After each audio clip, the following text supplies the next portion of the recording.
This is the Russian Dynamite, Masha Slamovich. Becca here. This is not America's Sweetheart, Davian. And It's Billy Starks. And the super fly guy, Trayvon Jordan. This is the fly side flyer, Jalen Brandon.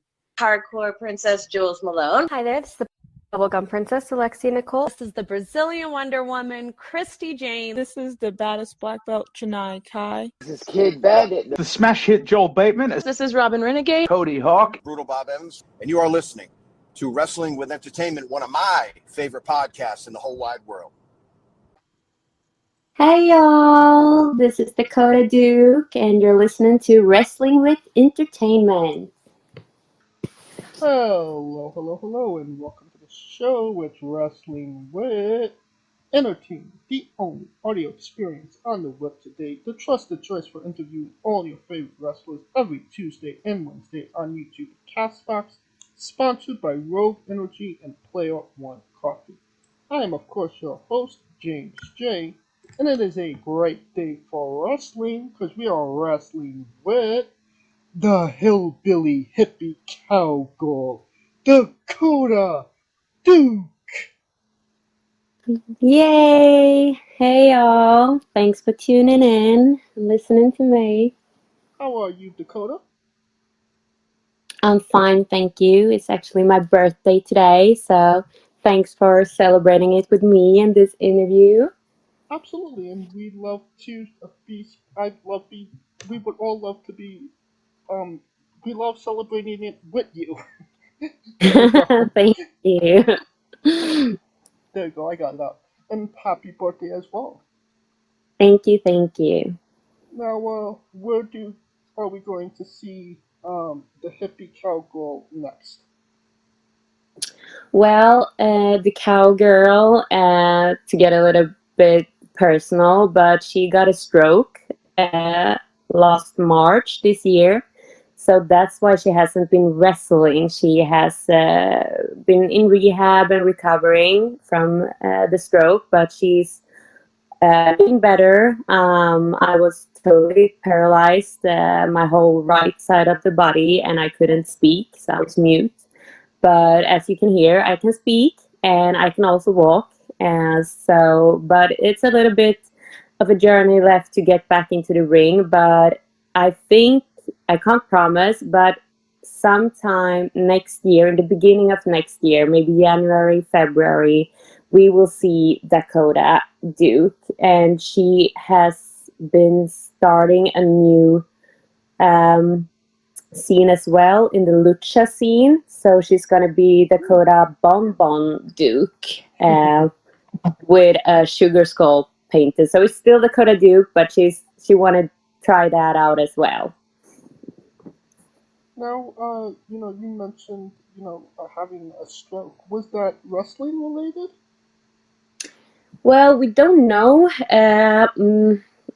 They think that I was born with some kind of, with some kind of, I don't know how to say it, but my main vein in my throat bursted. So it collapsed. So they think that maybe I was born with that being a default somehow. They don't know, but we never noticed it. I've never noticed it in my entire life. But I had wrestling practice Wednesday, and I had a body slam. I got slammed, and my neck started hurting like crazy, and it was a good bump, so weird. So I went home feeling a little bit weird, but I went to work Thursday and everything.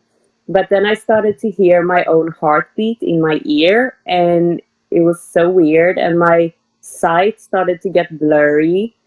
And then I went to the gym, and I think that's where it started. I was lifting heavily, doing dead weights and everything. So I think it burst there, and then during the night, I woke up with a terrible headache, and I couldn't feel the right side of my body. So it was something that I was born with, but the slam, unfortunately, maybe bursted it a little bit. And then when I went to the gym, it got worse, and then I got a stroke. So I understand. Yeah. long story. Well, you do. Well, for right now, you're working for Stockholm Wrestling and Freedom Wrestling. Can you tell us about your relationship with those companies? Yes, Stockholm Wrestling recruited me and came up with the gimmick. And I mean, I'm gonna be maybe a little bit kayfabe here, but I mean, I'm a cowgirl at heart. So Dakota and my normal character is the same person. It's just I do it 110% instead. So I am a cowgirl. I work in a ranch. I rattle cattle and all of that. And Dakota is just like my persona that I want to be and more. So I'm getting to wrestle as me. So that's a good gimmick, I guess. And Stockholm Wrestling, I reached out to them because I was looking for a wrestling club. It's not that usual here in Sweden. So I was like, can I even do it in Sweden? And I found Stockholm Wrestling. This was during Corona. So I couldn't wrestle with them or train with them yet. So as soon as I could, I started wrestle with them. And we came up with Dakota Duke, which was a good fit. And yeah, then it started off from there. And Freedom Pro is all ages show. Stockholm Wrestling is not. It's from 18 and up. So Freedom Pro is more towards children, and we have fun with it, and you can't curse and stuff like that. So, it's different. I mean, Stockholm Wrestling, it could be like we had this show, There Will Be Blood. So of course, there was a lot of blood. So it can get crazy, and they like to build up heels. It's a very like maybe dark scene or darker scene, but it's so much fun to play with that and to kick some heels ass, of course. But Freedom Pro is like it's just fun, have fun with it, like make kids laugh, and I love everything about that. So yeah, so that's the relationships I have with them. But Stockholm Wrestling, they found me, you could say, and created Dakota. So Stockholm Wrestling is my creator. It's the home promotion. Mm-hmm. Now, you mentioned, Freedom is a little more PG, and Yeah. Stockholm is a little bit more on the edgier side. Do you prefer Yeah. the edgier stuff, or do you prefer, the more PG stuff? Oh, it's so hard. Like I like doing both. Um, People think that Dakota, I mean, she's so flirty, and like she flirts and she's a little bit all tits and ass and all of that.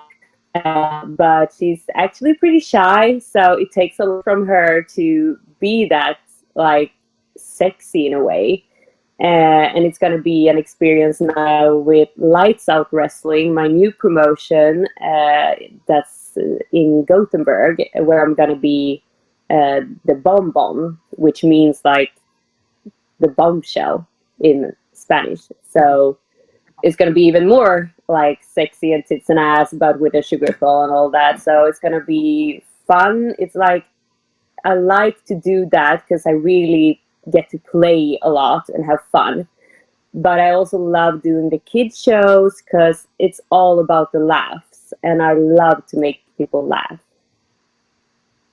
Oh, now, you are currently managing the Bearded Brothers, Mickey and Magnus. Can you tell us Yes. about your relationship with the brother duos? Yes.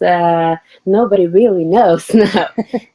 Well, well, I met the Bearded Brothers when I was down south in Sweden working rattle cattle, and Mickey and Mange were down there visiting some cousins of them, and we had a bonfire, and we just loved hanging out together. So when I moved up to Stockholm, where they are situated, we started wrestling together, and just this friendship emerged. And where it goes from there, we will see.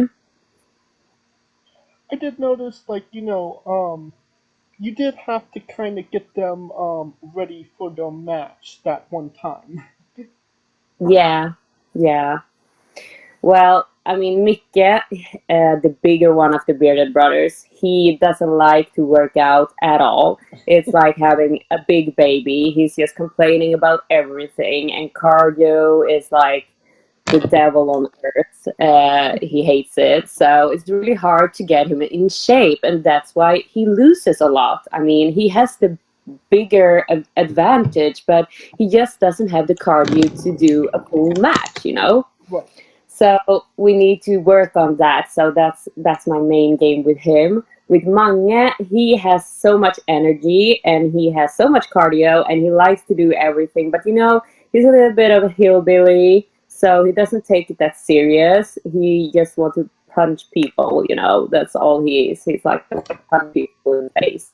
And now we just did a promo yesterday because he's so angry right now. He just wants to punch people in the face. You're gonna see the promo, I think, sometime this week for this upcoming event we have on Saturday. Capital City Carnage, it's called. So it's a tournament. So I want to get him as far as possible and hopefully win the tournament. But he has some tough competition. But we're training this week, and what we're training on right now is his inner self, to get this anger out of his system, because it's not going to help him. So we do a lot of meditation and, hillbilly hippie stuff, some yoga, meditation, trying to get him more down to earth, because his anger issues are off the roof right now. How's the meditation going? Well, it's not going that well, if you need to know. He can't sit still. I mean, what's wrong with him? Ugh, I'm so tired of the bearded brothers, but I love them. But it's like having two big babies, to take care of. Now, it must be, it does seem like you're taking, your managerial services seriously. You're trying to get these guys, to the mountaintop when it comes to these promotions, no? Yes. I want them to get further. I want them to win matches, because they haven't been winning that much, actually. They did in the beginning when they started, and I think that was because they were just in love with wrestling and had fun wrestling. They forgot all about that when they're so sensitive to what, the bad guys are saying about them, and they get into their head, Right. So they get so angry and frustrated, and I mean, that's not good for them. They can't concentrate. They make silly mistakes that make them lose the match. So yeah, we really need to work on like the inner self, like to stay focused, because they're so sensitive to what other people say. Now, being a manager for these guys, have you had a moment outside of the ring, managing them that kind of helped you, in your wrestling journey, on your journey to become a wrestler? Yeah, of course. I mean, they are the ones that, I mean, Mange and I, we train a lot together, and I mean, I see my managing as also like, I mean, a friendship. So I take both my friendship and my manage skills very seriously. And they help me to become like a better person as well. Because, I mean, when I help them to stay focused, I stay focused. And especially now after the stroke and everything, it's really important to stay focused and not give up. Like, maybe I can't wrestle anymore. Of course I can wrestle. It's just to like get over that fear. Like, I mean, I couldn't walk. I was paralyzed on my right side of the body, and I walk now, and I bike, and soon I'm gonna start running. So soon is wrestling. So, and without the bearded brothers' support, and especially Mange Marbut, I wouldn't be here. He was with me at the hospital every day. So that was a great support. So yeah, they are so important to me, especially Mange. That's actually really awesome. You know, the bearded brothers are family. Yeah. You know, you mentioned we've talked a little bit about the stroke. And you said you were paralyzed. Hmm. How does that affect your mentality going through something that like that? And obviously all the progress you made in your wrestling training, and then it's kind of getting knocked down to Yeah. zero, essentially. Yeah. Yeah, it was. It's knocked down to zero. I mean, I have to start all over again, but I'm doing the simple things. Like, first, I'm just so happy that I'm not paralyzed because I was. Right. And after the surgery, they put in something called a stent in my throat, which keeps my main vein in the throat together. So I will have that for the rest of my life. And now, hopefully, I won't have any strokes or anything. It's supposed to like make me be able to live a normal life. But they didn't know if I was going to be able to walk or talk, and because they would see that like in the next couple of days. And then after a few days, I could talk, and I always like I felt that the words were coming, so I wasn't scared that I wasn't able to talk because I was like, it's gonna get there. But I didn't know if I was gonna feel my body, so I was starting like thinking different scenarios, like, am I gonna be in a wheelchair, or can I have like just a cane, or like how is this gonna look? And yeah, what about wrestling? But then when I started to be able to do more and more, I realized, okay, I'm gonna be able to do wrestling, and my doctor even say you can do wrestling, and I can start training wrestling now, but I can't lift people yet or be thrown and take bumps, of course. So as soon as I could, I started to train chain wrestling again, and just strikes and different combos of that, and working a lot on my gimmick. So that's why Dakota Duke has like transformed now this couple of days to more of a hillbilly hippie than she originally was, because she was more of a like tough cowgirl. But all of this with the stroke and everything, it made me realize more what person I wanted to be and what Dakota wants for life. So yeah, it's been a big life journey, you can say. But and now wrestling, starting to go to practices, starting to join as much as I can. I'm gonna talk to. I hate that I need to talk to him, but Marcus of Man is one of the coaches at Steel Tracks, but he is a very good coach. But we don't like to ask Marcus of Man for help, but I think I have to do that. So I'm gonna ask him for some private sessions and see how I can move forward and maybe gain, so I can start being in the group sessions as soon as possible. So maybe I should talk to Alice Inc. as well. But I mean, she's been traveling so much. She has so much going on for her. She's also my coach. And she's so popular, and she's a multi like champion. She has like 5 belts. I think it's insane. So she has a lot going on. So I think I need to speak to Marcus a Man, because he hasn't that much going on. Actually, he should be happy to train me. Speaking of Marcus and Alyssa, correct me if I'm wrong here, but you were one of the first students at the first ever Sweden wrestling school, correct? Yes, they just opened it. It's the first wrestling school in Sweden. It's called Steel Tracks Performance. And it's Marcus of Man and Alice Inc. who has opened it together. I don't know how they got their differences aside to do this, but I think they both love wrestling so much, and they just wanted to give both heels and baby faces out there a chance to train somewhere. So I think it opened. I think it's half the year now. It's been open. Yeah, I think something like that. Um, yeah, so I think, yeah, I was at the first training, the first session.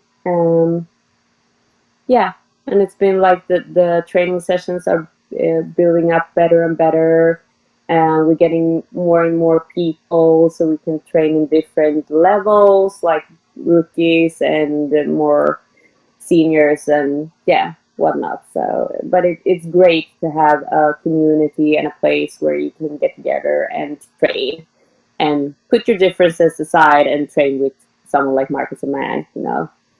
Yeah, I mean, when it comes to training, you have to put these differences aside and, you know, work together a little bit. Yes, exactly. I mean, it's like Ken saying he's such a sweetheart sometimes, that computer geek, when he has a geeky side of him, but then he gets like this cyber monster side to him, you know. I hate that part, but we have moments where I love him. Then he often stabs me in the back like he does, you know. Yeah. Um, my new like approach to everyone is like I give everybody, you know, chances. Like maybe they screw me over, like they trick me or whatever, but I want to be the better person and like give everybody a chance. So, and everybody deserves love, you know? Right. Be the bigger person. Yes, that's me. That's how you really get back at them. Mm-hmm. Um, Then y- with kindness, you know? right. Now, wrestling's been around for a long time, and there's not many firsts in pro wrestling. Like I said, you're part of Sweden's first ever wrestling school. What Mm-hmm. does that mean to you, knowing, you're a part of history and you are a part of that first class? Wow, yeah, I haven't even thought about it like that. I mean, maybe I'll think about it later on, like when I'm old, that I was.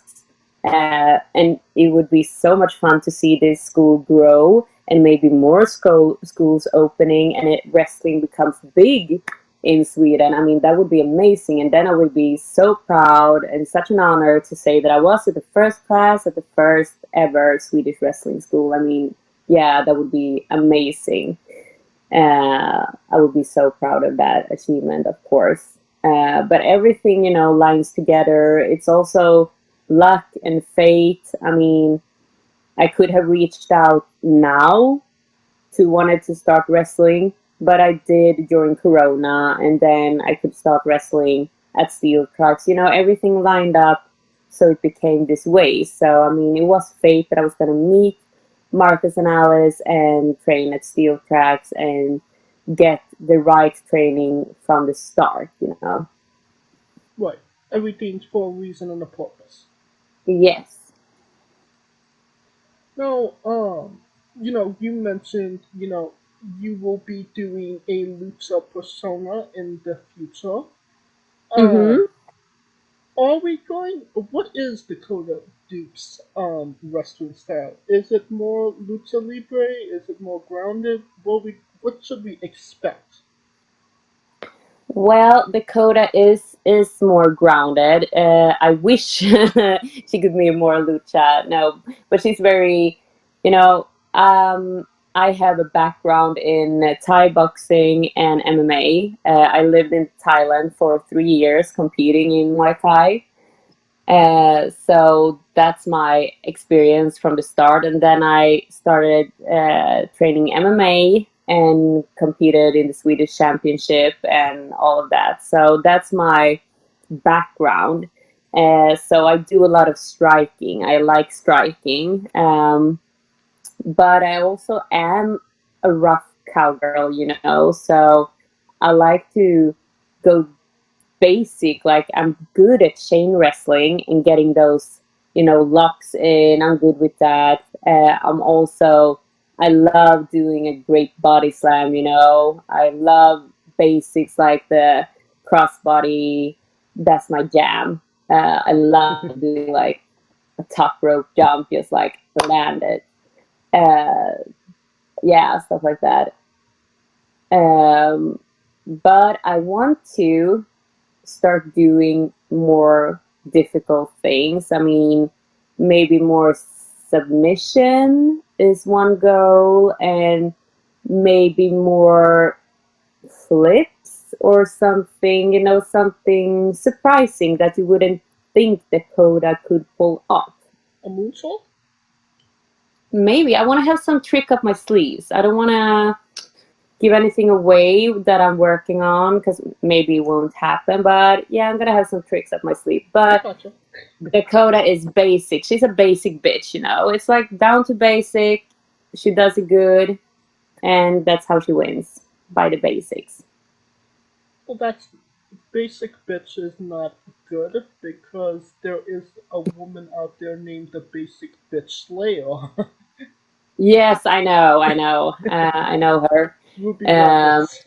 I know. I met her, but she's such a sweetheart. You know, we get along so much. I have a picture with her as well on my Instagram, so I love her. She's such a sweetheart. But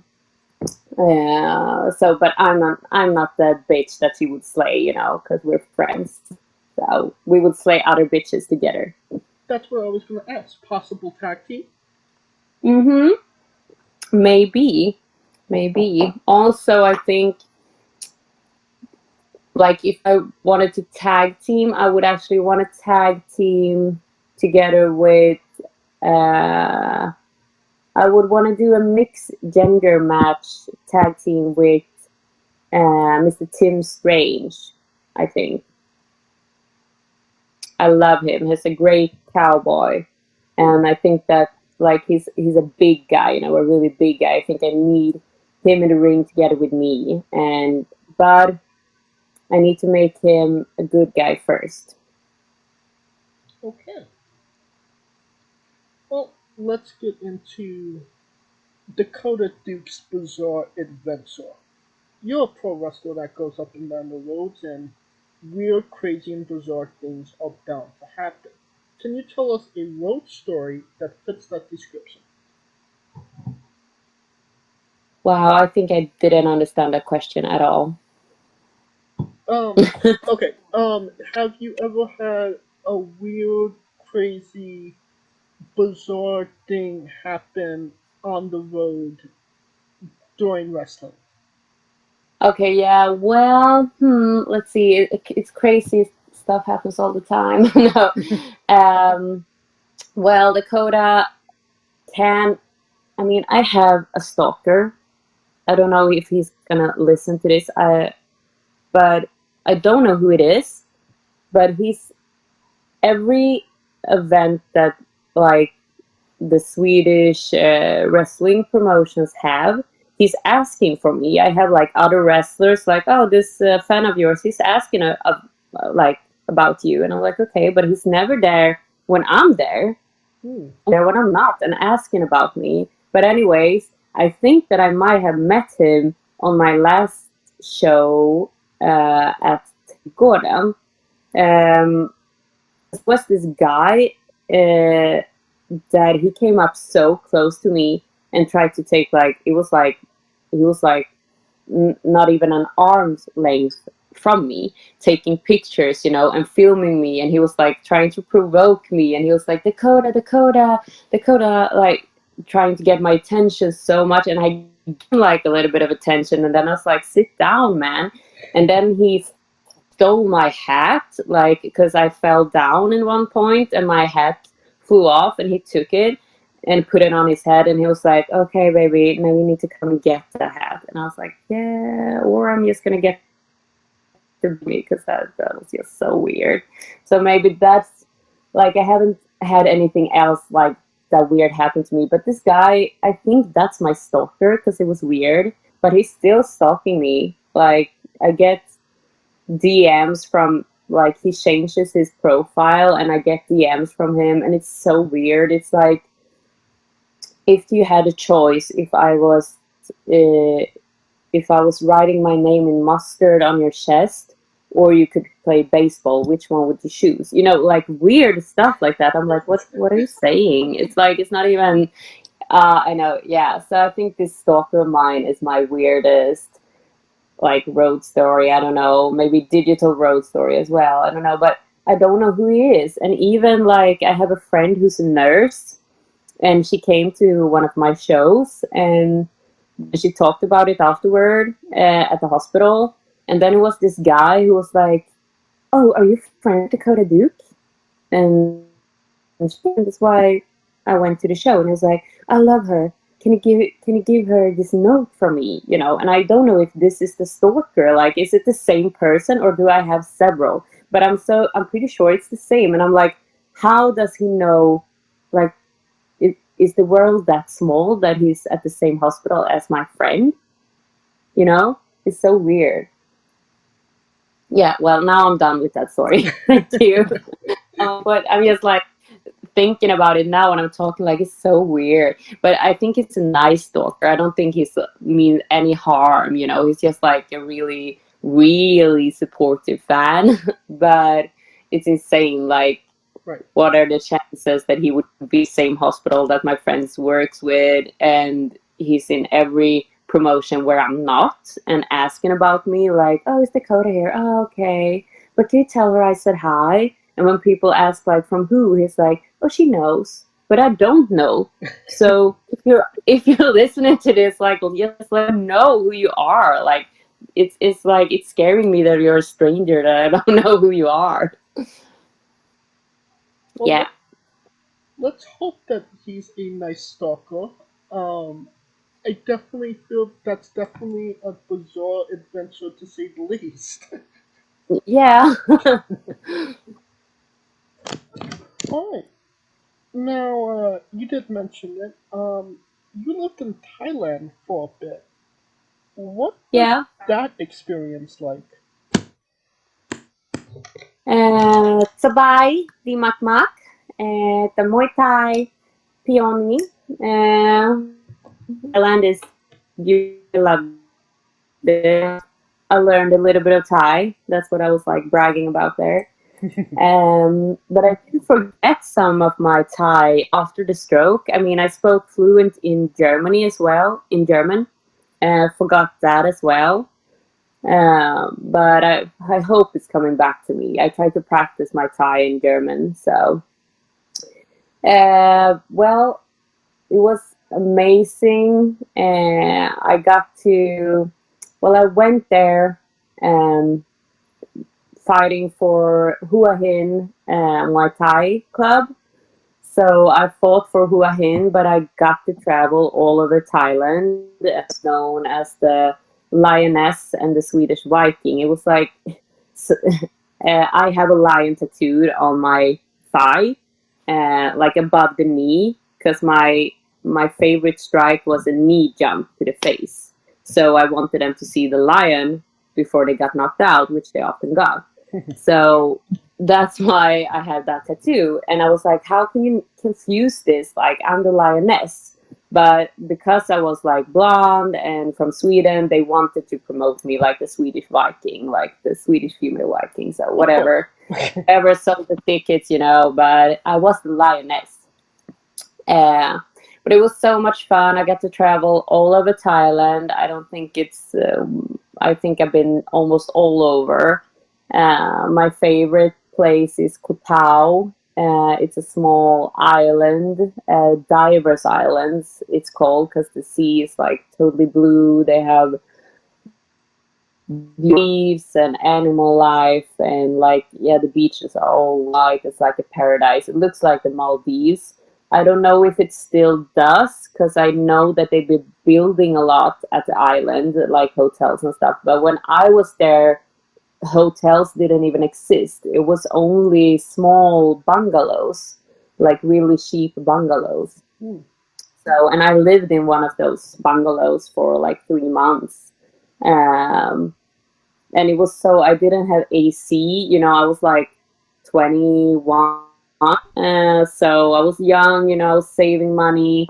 So I lived cheap, so I didn't have AC. So I slept outside in a hammock, but I needed to have this like, you know, net around the hammock, because when you woke up like in the morning, you had like spiders, lizards, and like so mosquitoes, so many like insects and animals all over. So that was an experience. But it was hard training, you know, like 40 degrees Celsius outside, and we trained 5 a.m. every morning until 8 a.m. And then it was like free time during the day, and then we had like an evening practice and yoga and meditation at the Buddhist temple. So it was like the perfect lifestyle during that time in my life. It was like perfect for me, like training hard but still taking care of your like body, mind, and soul. It was like a whole package. It was amazing. But I did, at this one point, I got kidnapped actually from the Thai mafia. So they kidnapped me at this nightclub and used me for ransom. So that was a scary experience. So never go out by, don't speak with. Wow. I'm more careful now, but so I was like hold hostage for a couple of days. But I didn't get any ransom, you know, because at this, like when I was 21, you didn't have cell phones and stuff. So I mean, I couldn't call anybody from home to get them to pay, and they couldn't call them. And my boxing club, I mean, they didn't have the money, and they were like, well, she's just like white girl, we don't care, you know. So Wow. they let me go a couple of days, but I mean, they didn't feed me or anything during these days. So that was an experience. Yeah, I've been through a lot in my life. I was not expecting that. I know. I don't know how it turned that way, but mostly, I mean, 3 years was amazing. This was 3 days of my 3 years where I was kidnapped from the Thai mafia. Scary guys, very scary dudes. Yeah. Now, I imagine, you know, that being from Sweden, going to Thailand is a bit of a culture shock as well, no?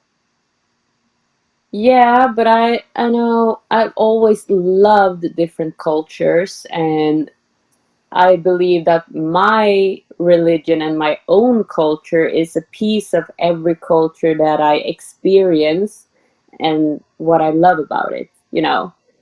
Like when I pray, sometimes I pray to Mother Earth, and sometimes I pray to like Buddha, or sometimes I pray to God, you know, like whoever wants to listen to my prayer, like go ahead, you know. It's like, and the culture in Thailand is amazing. I love it. They're so sweet. The most of them are either Christian or Buddhist, but all of them believe in like afterlife, like that you live a life after this one. So whatever you do in this life um, is the beginning to the next. Like if you're a bad person in this life, maybe you're going to be a worm in the next one or whatever. Right. Or when your life is fulfilled, when you lived all of this life to perfection, then you will end up in heaven. And I like that thought. So Now, another great thing about, you know, culture is the food. mhm. What was you Oh eating? yeah.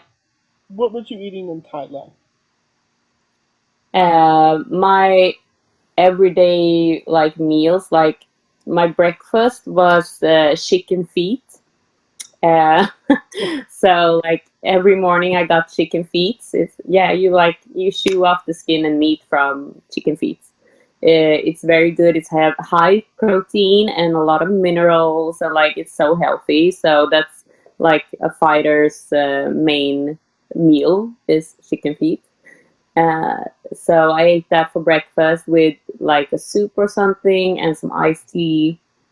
And like lunch, I always had like traditional Thai, some street food, you know, like noodles with whatever, or like fried prawns or chicken, a lot of chicken. And yeah, it's amazing. And they have this like chicken balls that I love. It's not balls from a chicken. It's like meat that you grain together to balls, like meatballs, but chicken. and they put it on sticks and they fry it over like open fire, and it's so good. I love it. I can miss it still. Yeah, and like it has so weird desserts though. You never know what you're eating. Like it's always fluffy. I can't explain it. It's like small white stuff with different, like it's like you were eating a marshmallow mixed with a brownie and a panna cotta. I can't like explain it. It's just fluffy and sweet, and has different colors and different like textures sometimes. Like it's so weird. Yeah, it is good. It's like you can't find it anywhere else.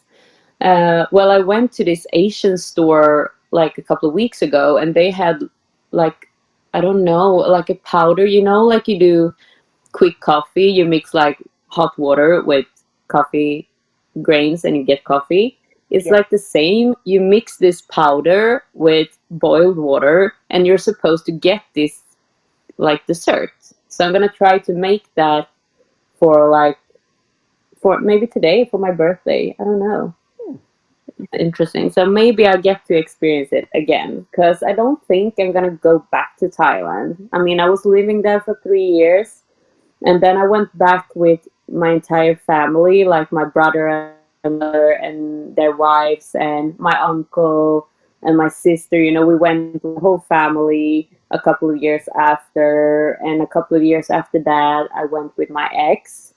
And now I feel like I've been traveling to Thailand so much, I think I'm done with it. I have experienced everything that I wanted, and now it's too much tourism for me. When I lived there, it wasn't that much tourism yet. Right. Okay. Now, obviously wrestling wasn't, the first plan for you. Was Thai boxing the original plan?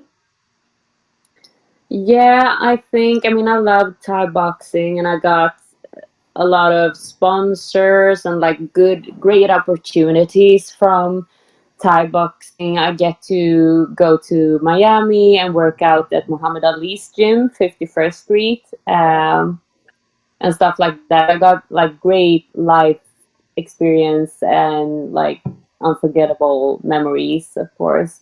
But I got to a point where like I wasn't that good anymore. My drive wasn't there, and I was heavier.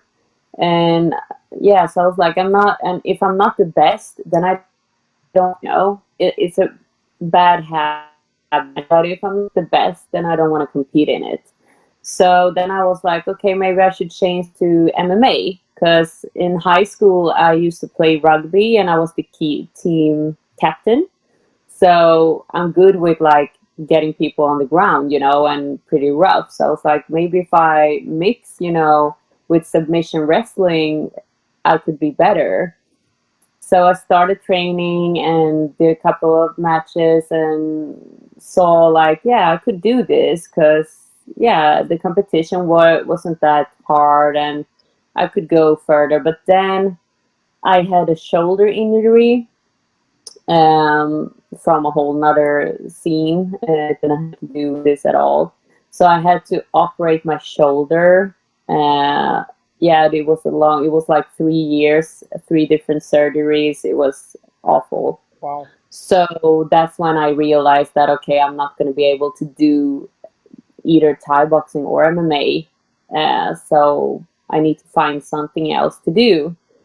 But I didn't find anything that gave me the same satisfaction and then I started, I always loved watching wrestling, but I picked it up again, you like, and when I competed a lot in Thai boxing, I didn't have time to watch, I didn't even have a TV, so I didn't watch wrestling.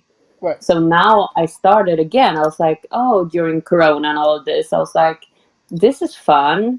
I'm gonna watch wrestling. So I started watching like everything, like from back to the 80s and up to now, and I was like hooked. I was going to do this. I could do this, because here it's like a brawl, you know. It's like I don't have to follow any rules. I mean, of course it's rules, but I don't. It's not like in Thai boxing and MMA. It's like it's different. really, yeah, it's very different. So I was like, but this I can do, because here I can have tricks up my sleeve. I can use different techniques. I can win by roll up. I don't need to knock somebody out, you know. It was like I saw the light somewhere that I could use this, and that's when I contacted Stockholm Wrestling and like, I want to do this. Do you have a team? And you don't have to be a Viking. Exactly. What the fun. And now when I have, because I don't know if you noticed, but I just got my dreads. I did them last Saturday. I did dreads. Yeah. And so now everybody's like, oh, you look like such a pretty Viking. Just because you're Swedish and blonde, and now I have the Viking dreads, you know. They're like, oh, you could be in the series Vikings. You look like Lageta. I mean, I'll take that. I love Lageta. But it's so funny. Like, as soon as a blonde girl from Sweden gets dreads, it's like, oh, it's a Viking. But I'm not. Right. You're a cowgirl, not a Viking. Exactly. But I'm a special cowgirl. It's not many cowgirls who has dreads. I know. Right. You know, and being a cowgirl, being a hippie, being, you know, being the hillbilly hippie cowgirl, that's not a gimmick. That's legitimately who Dakota Duke is. You work on a cattle ranch, no? Yeah, like, I mean, my day-to-day job when I work, like, office hours, I work, how to say this? I work with environmental issues from big six-wheeler trucks and machines. That's what I do. And when I'm not doing that, like in the office and out on the field, then I work at two ranches, one bigger and one smaller. So I train the horses, riding them, and I rattle cattle, and I also harvest and drive a tractor, and doing everything that you do on a ranch, essentially. In Sweden, we don't have it like in the States. They have like very certain, like you're a groomer or you're working your way up. In Sweden, you do everything. I mean, you do everything from harvesting to training horses. It's not a ladder you can climb. I mean, you can climb to become like instructor or whatever, but that's not my jam. I like to work on the ranch. It does look very, obviously it's hard work, but it looks very peaceful at the same time, no? Yeah, exactly. It is. I mean, it's a lot of lone work, and I love to work alone. I mean, I'm a people person. I like people too. I'm a people person, but I love to be by myself. I'm very comfortable in my own skin and with animals and nature. I mean, that's what I'm the most happy. Like, I love being out in the country, just like sitting in the meadow with the sheeps, or like, riding a horse with the cattle. I mean, it's the best feeling in life. Now, you mentioned your lion tattoo. Yeah. Do you have any other tattoo that has significance to you? Well, all of my tattoos have significance to me. I made all of my tattoos, like I have a lot of small tattoos, like a star and stuff like that, like a star and a rose, and then all-seeing eye, you know, small tattoos. And all of those tattoos I made in every country I went to. So those were made, like if I went to Egypt, I made the all-seeing Egyptic eye. And when I'm in Thailand, I made the star with a bamboo stick, a bamboo tattoo artist, and like the rose I made in Germany. Yeah, stuff like that. But my big pieces, like I have a letter on my right thigh that goes from my thigh to my knee. That's a letter that my cousin wrote to me when I was living in Thailand. That like a home doesn't have to be a building with a roof and walls. It can be a feeling between two persons, and she will always be my home. And if I ever lose my way, I'm always welcome home. It's a very lovely letter. So I have that one. And then I have different poems that I have written. And like I have the frame of my grandmother's mirror on my arm. And that's good because it broke. So now I still have it as a memory. And I have a big piece on my arm. That's my favorite flower, poppy flower. And it's 3 for my brother and my mom and my dad. Yeah, what else do I have? I have along my spine, I have like a soulful tattoo. It's just like mandala art, and then it's says like mindfulness, faithfulness, happiness, words that I try to live by. Yeah, I think that covers a lot of them. I have actually 2 tattoos that I'm gonna do a cover up in a couple of weeks, because I made my first tattoo when I was 13. Yeah, I know, it was early. And it is of a tarantula, a spider, because I thought that was going to be so cool, and I wanted it like on my back. And also, spider is still one of my favorite animals. I think it's beautiful, but I don't want to have a spider on my back. It doesn't feel like me anymore. And then to make it even cooler, when I was like 15, I made a skull right next to it. So it's like a spider and a skull. And it's different tattoo artists. So the styles are so different. They don't look like they fit together. So yes, I'm going to make a cover up and I'm going to do like some more mandala art style instead to cover it. Okay, so a new ink on the way. Yes. Right. Well, several. When you survive a stroke, like the doctor told me, like I was so close to die because it was my main vein in my throat. So it was like, I'm lucky to be alive.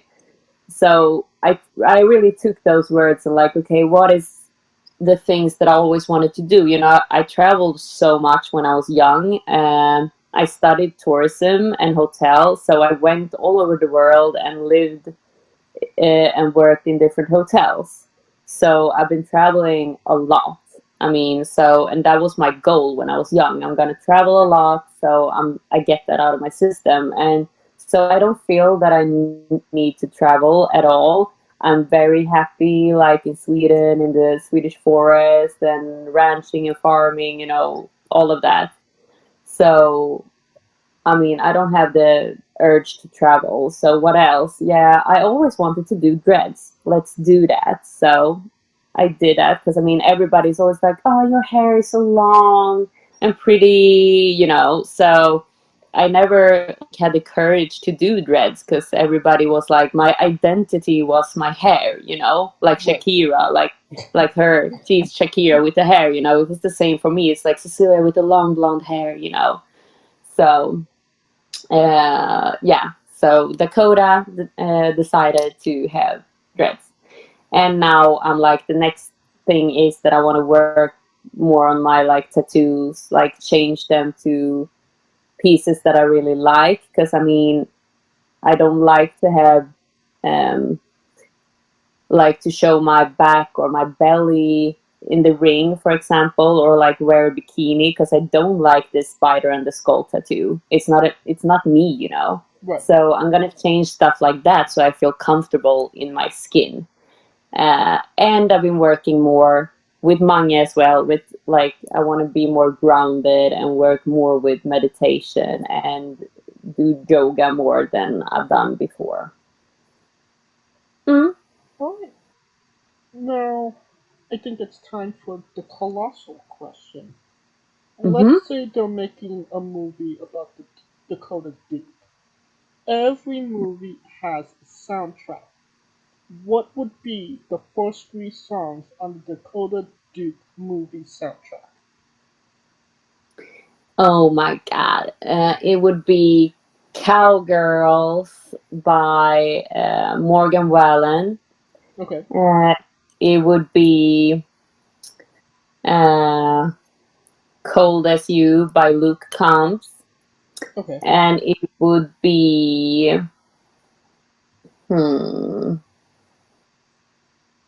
well, I can't decide a third one. Okay, it would be Pretty Little Poison by Warren Saters. All right. A solid 3 picks for sure. Yeah. Now that we got the soundtrack down, everybody knows you get the soundtrack, then you write the script, and then it's on to casting. Who would play Dakota? And you can't say yourself because you're obligated to make a Stan Lee-esque cameo. Okay. Dakota Duke.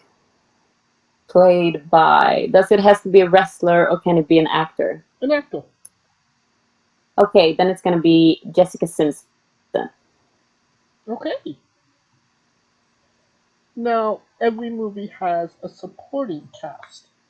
Who would be 3 people in your life that would be featured in your movie, and who would play them? Well, I would have...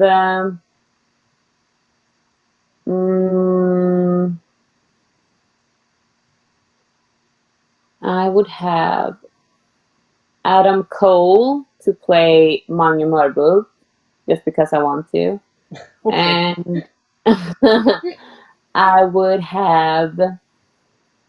I want my dad to be in the movie. Okay. So I would have... Oh, I want to have Hulk Hogan to play my dad. That would be fun. Okay. But then I want... Oh, but I also like... Okay, my grandpa is going to be Sylvester Stallone. He's going to be in it. Okay. Yeah.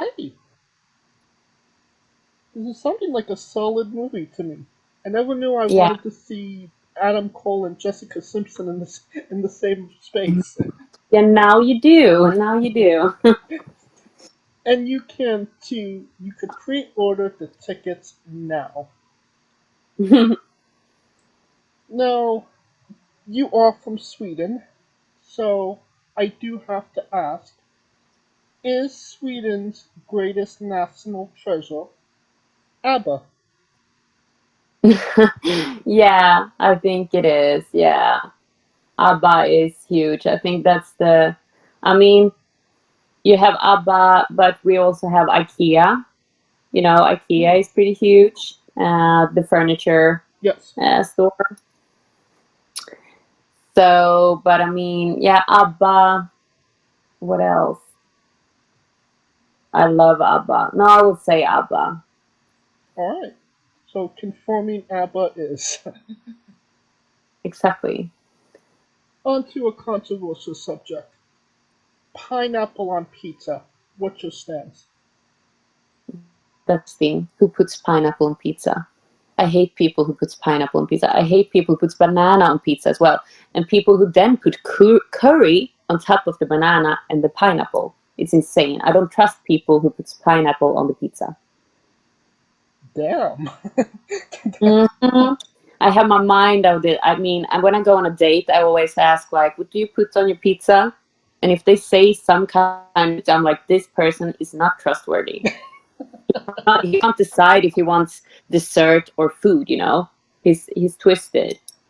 Wow, it's Like you will get up and walk away. They over. I will. I was like, oh my god, we can never share a pizza. This is not gonna work. Who's putting bananas on their pizza? I've never heard that. Well, oh, it's so common here in Sweden. We have pizzas that's like, it's usually banana and curry or pineapple and banana and curry. It's disgusting, but it's so popular. Okay, interesting. Mm-hmm. Now, what's your spirit Pokemon? Oh, I'm so bad with Pokemons. Can I make one up? You know what? Sure. Or wait, I always love Pikachu, but that's so boring. But if I would make one up, it would be Pokacho, like a Pocahontas Pikachu. Okay. Now, we love the late great Tracy Smothers on the show. Do you know the acronym for THUG? THUG. No. T is for terrible, H is for hell, U is for ugly, and G is for jail. Because a Doug can't spell. Oh God. Yes, we love the late Okay. great Mhm. Tracy Smothers, trying to keep the memory alive. Weirdest question you'll be asked on a wrestling interview, hopefully. Would you ever Mhm. consider wrestling a Rock? Not Dwayne Johnson, not the country, an actual physical Rock. Of course. They say I'm rock hard. Like, I'll do that. No, you can wrestle anything.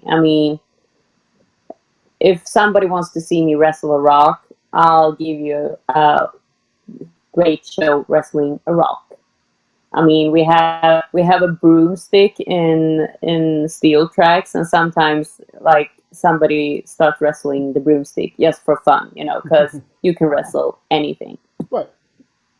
Well, just for context, there is a wrestler named Psycho Mike that wrestled an actual Rock for over 15 minutes in what was dubbed a Tungsten Man match, an Iron Man match that lasted for 2 weeks. Holy fuck! I didn't know that. Yes, that's what they're That's doing so, in Canada. oh my god! Only in Canada.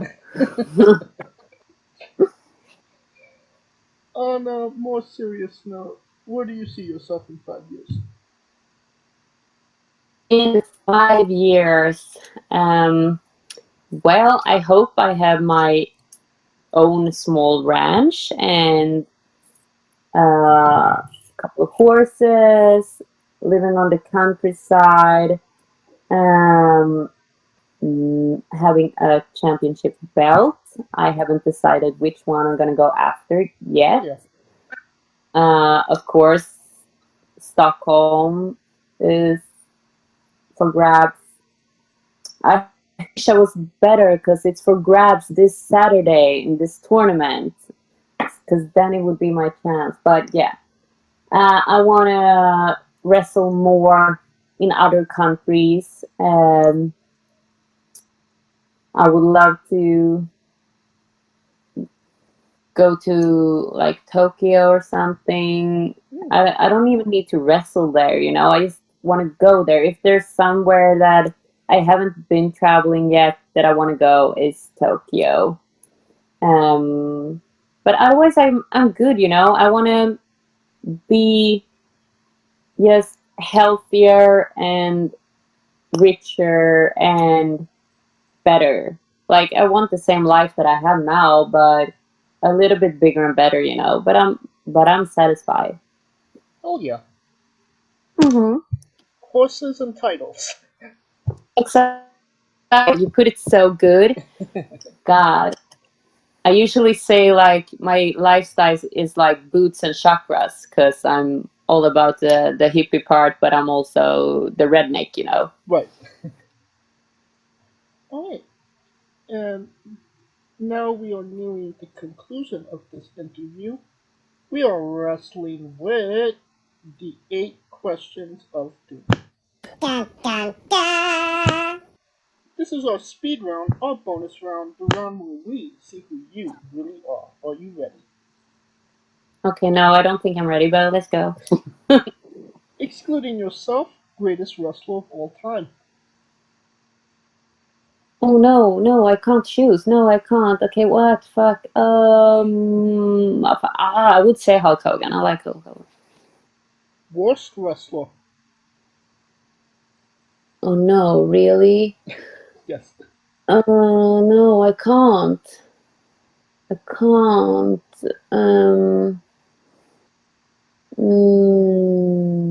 Would you like the default answer? Yes. You have chosen Eva Marie. Yeah, that's fine. You're main eventing WrestleMania for the World Championship. Who is your opponent?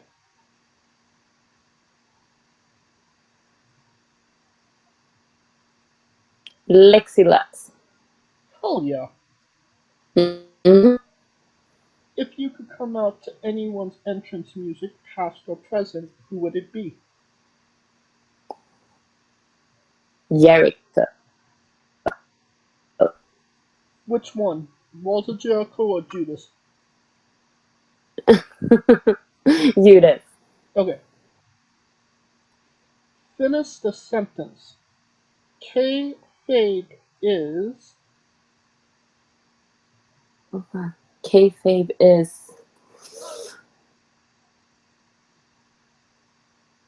Oh, I can't do this game. I'm not fast like that. Kayfabe is damaging. We would have also accepted taste great on toast. Oh, funny. Squash. Vegetable or fruit? The vegetable.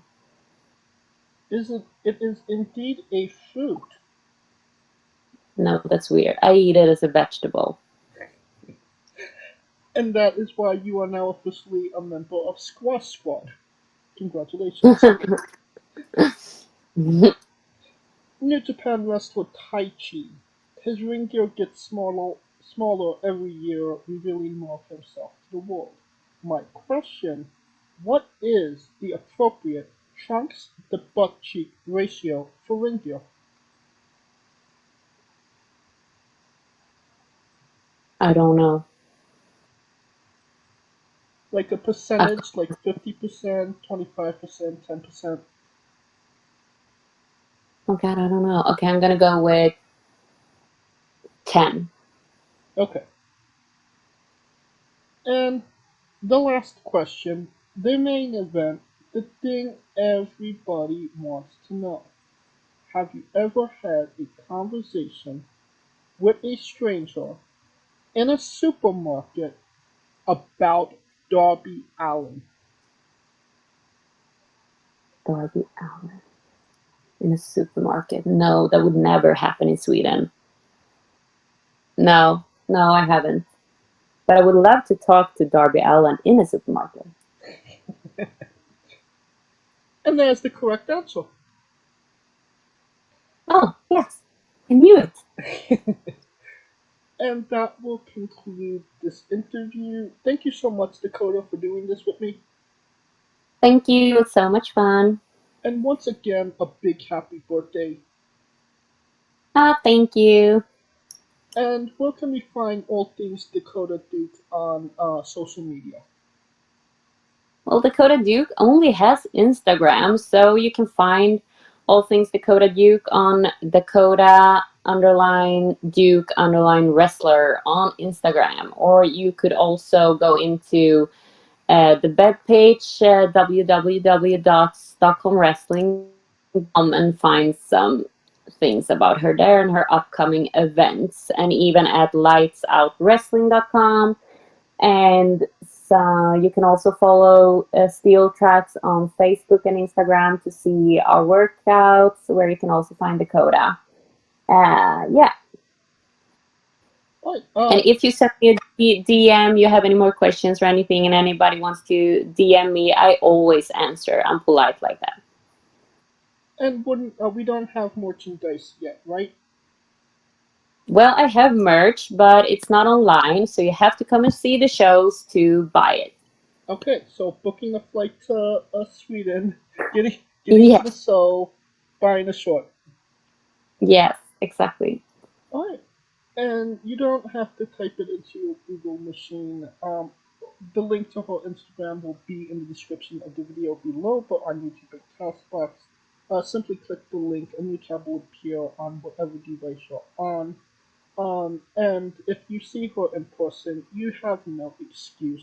Buy a damn short.